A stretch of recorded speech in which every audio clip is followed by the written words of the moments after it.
keep the energy up. Whoa! All right. Coming to the stage is a guy I've actually known for about a decade. He's coming back into comedy. He used to do comedy before. He's actually been doing pretty well, and I want you guys to make him feel welcome. Put your hands together. Let's hear it for Dr. J.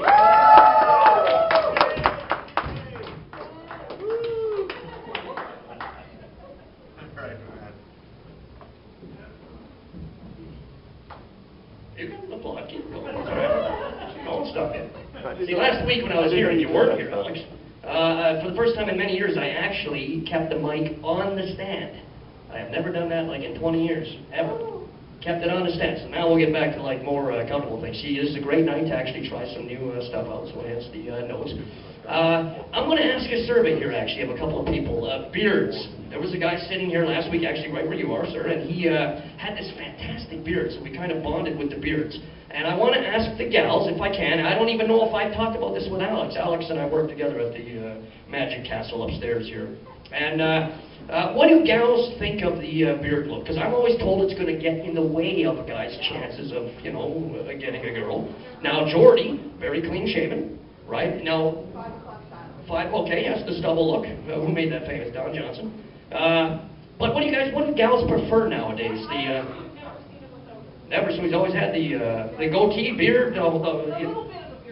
Okay. Now, what's the longest that you've had it? That's my excuse, too. That's good. See, because I've had, I'm very curious as to what gals think. Stubble look, beard look, full beard, clean shaven. You know, what would happen if Jordy grew a full beard? Would you be okay with that?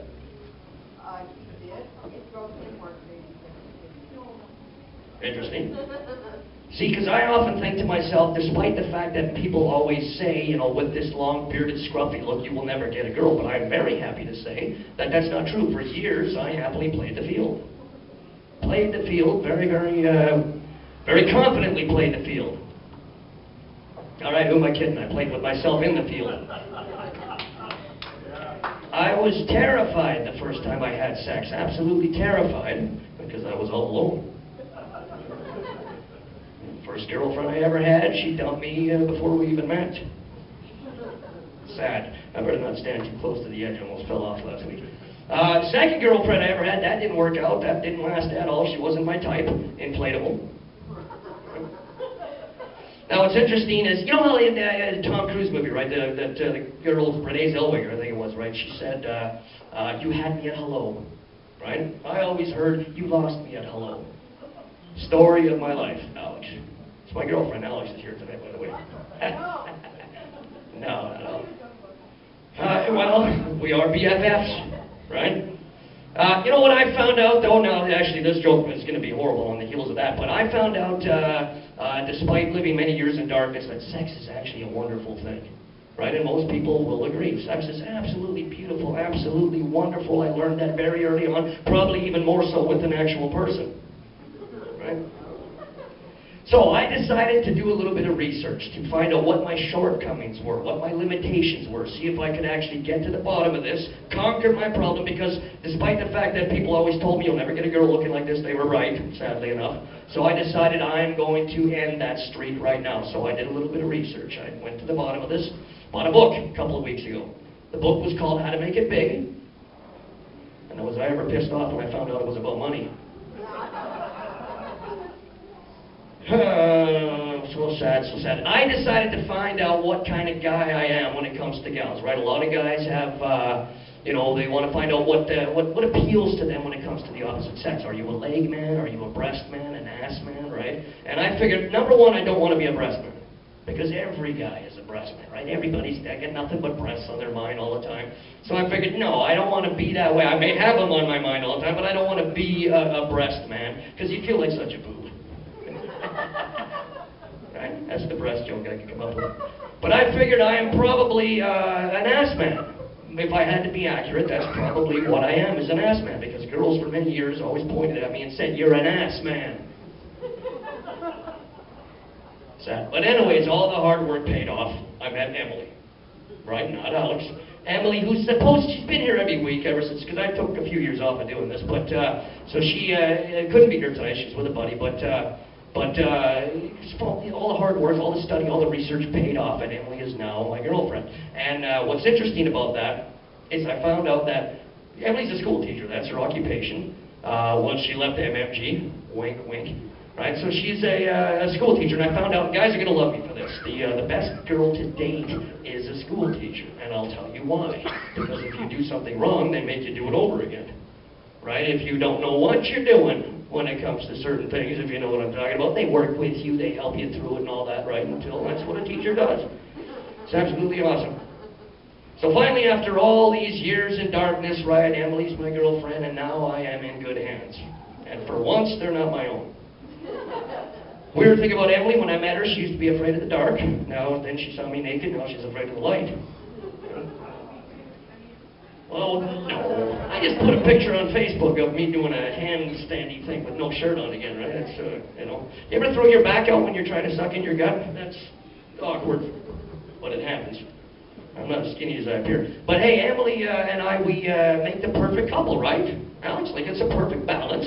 Emily donates to the homeless. I donate to the topless. Right? You know. Now, speaking of nude, how many people know that Alberta actually has a nude beach? Alberta actually does, in fact, have just outside of Calgary. And now, not a lot of people know this, but I went to this nude beach for the first time last year. And there I was, walking around. I forget the name of the beach, but I was walking around in all my noodle glory at this nude beach, and they kicked me out. They actually kicked me out of a nude beach. They told me it was impolite to point. But I found that people have a lot of hang-ups, right, when it comes to nudity. Not so much watching nudity, they're okay with that, but they have a lot of hang-ups with actually being nude themselves, right? Like, you know, well, obviously in public, but even walking around in private, people have a lot of hang-ups. And it's probably because of the various hang-downs, is what I'm finding. You know, but back to Emily. Emily, I found, having her as a girlfriend is kind of like buying a dishwasher, right? Because you do it, you know, you wash the dishes manually, you get a dishwasher, and then you don't have to anymore. So having her as a girlfriend is much like buying a dishwasher, because I don't have to do it by hand anymore. You can tell it's been a lot of years playing in that field I was talking about. So my point is, and this is the whole reason I'm even up here, is now I am getting sex regularly. Happily, I am proud to admit that. You're not supposed to talk about your sex life, right? But now, if you've been in darkness as long as I have, I'm proud to say that I am finally getting sex regularly. And the way I ensure that I get sex regularly from Emily, I hide her batteries.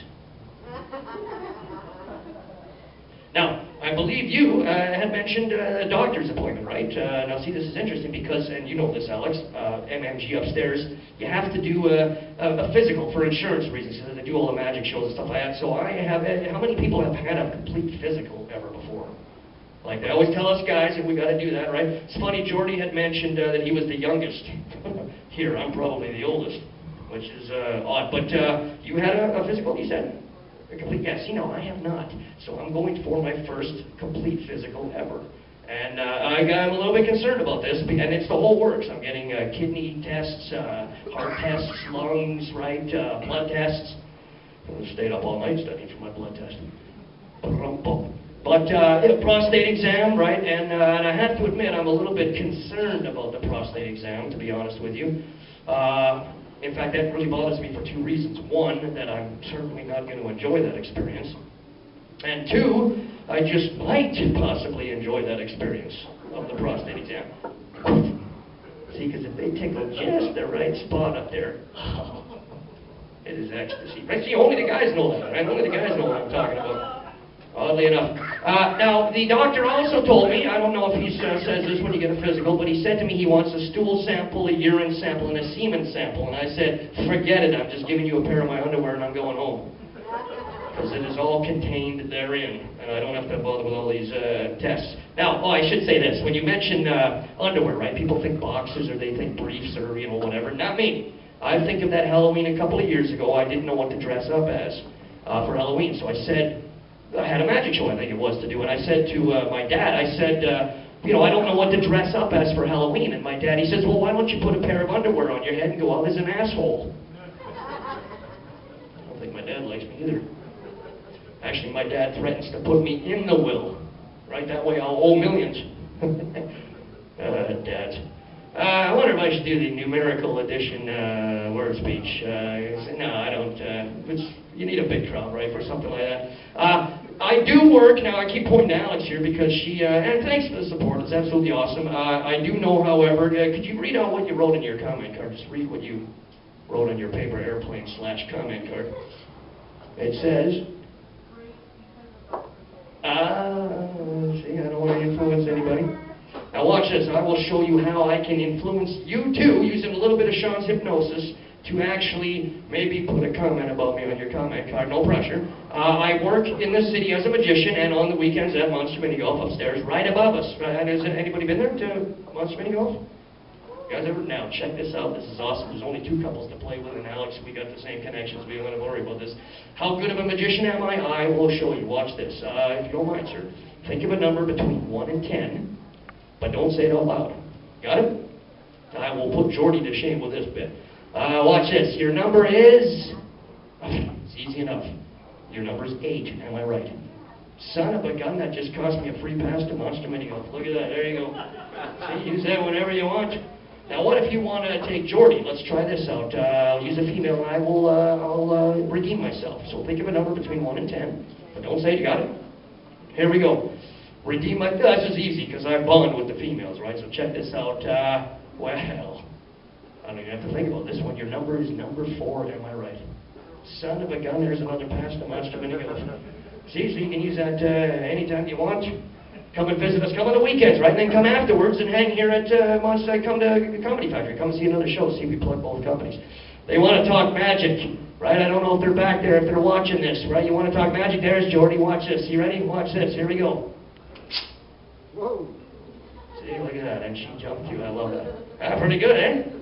See, it's kind of like a Wolverine / Gambit kind of thing. Unfortunately, I'm stuck with this thing open now for the next 20 minutes. Hey, when I started, you know, I was thinking, by the way, just to end on this, Sean, here, I was thinking, you know, how would a comedy club make money using me? Because, you know, that's the way it works, right? You charge admission, people come in, they watch the show, hopefully they're entertained, and they leave. So how would a company make money off of me? My idea is that they would let people in for free. They would watch my act and then charge them to get out. That's my plan. They'll make loads off of me. Now, when I started doing this 20 years ago, right, I took a few years off. I took 20 years ago on the Yuck Yuck stage. I was nothing. I was nowhere. I was a nobody, a complete nothing. Look at me now, 20 years later. Where am I today? What am I today? Consistent. Son of a gun. May the force be with you, live long and prosper, and always remember to help control the pet population, having pets spayed or neutered.